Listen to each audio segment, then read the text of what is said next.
The reality is this: you get a lot of really, really, really stupid people.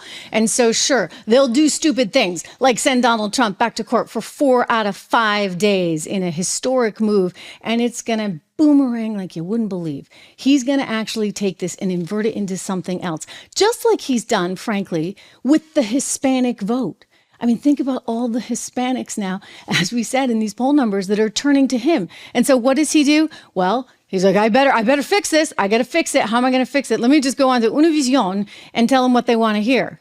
This is sort of funny. It's just kind of tragic.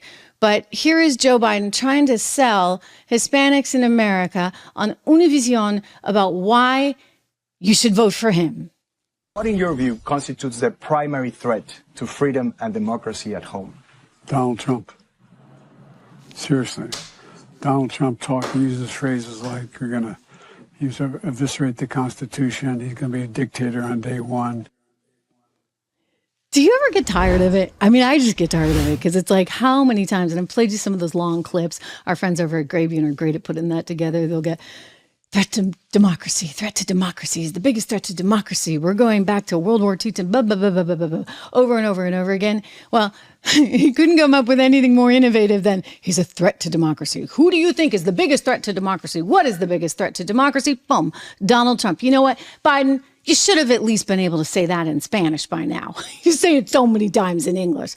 Of course, this is Biden. What am I saying? What am I talking about? We're lucky he can speak English, ladies and gentlemen. Right about now, he had a few other things to say to the Hispanic community there in this little softball interview on Univision. Let's listen. I mean, it's just, and think of the things he says. Look at the way he talks about minority populations, Hispanics. You know, we're talking about them being, anyway, I can't think of any other time in my lifetime, in history has occurred, that you've had somebody who's had this kind of attitude. Did he forget the word animals? Because that's what the left is saying. They're saying that Donald Trump called them animals. And it's amazing how they basically take something that you say and they invert it and they spin it and they try and use it against you. Donald Trump was referring to violent criminals, like the one that allegedly murdered the girl down in Georgia, okay, the nursing student. I think it's fair to say that that person is an animal. And I think every Hispanic person in America would agree that that person, that killer, was an animal. And we don't want people that are killers and animals in this country. But instead, they extrapolate something entirely different. And what hit the airwaves? Oh, he says animals. He's calling immigrants animals. He's not calling immigrants animals. He's calling the people that are bad people the animals. And they are, okay? They are. Anybody who would take another human life. And so, no, we don't want violent criminals in the country.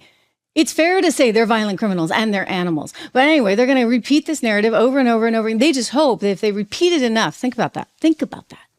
If they just repeat it enough, you'll start to believe it. The problem they have, well, I'm an example of the problem they have. And the fact that you're watching this show, this is part of the problem, you see. They can no longer control the narrative because we're here, we're talking. I see your comments. I'm going to get to them. We're talking in real time. And this is a 3D style universe. Media has changed so drastically, so dramatically, where we have this opportunity to connect with one another. And so we can call out all the BS. We can call out all the misinformation and the disinformation and all the things that they want you to believe. And we can talk about whether or not they're true or whether or not it is just spin. In the old days, you didn't have that opportunity. I mean, heck, just a few years ago, you didn't have that opportunity. You didn't. I want to play you coming up some, we can call it vintage Trump from 1987.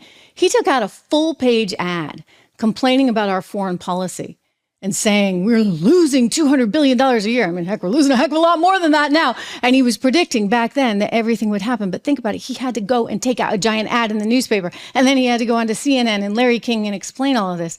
Nowadays, he just flips a switch or presses a button on his phone and he can talk to you. I'm talking to you right now. We have a whole new world of opportunity. And so we can cut through the spin and we can cut through the noise and we can have real conversations in depth that couldn't happen before. Reminder to subscribe, by the way. Make sure you're subscribed to this show. You can also get my newsletter at Trish Regan Media. Trish Regan Media. I put it in the chat for you.com. But this is all new. And it's exciting. And it changes the landscape and it changes the narrative and it may change what's going to happen as Americans increasingly seek to take their country back. And yet the stupid people that are running things are trying hard to keep it away from you. They don't want you to have these opportunities. They don't want you to be able to sit here and listen to my show every day.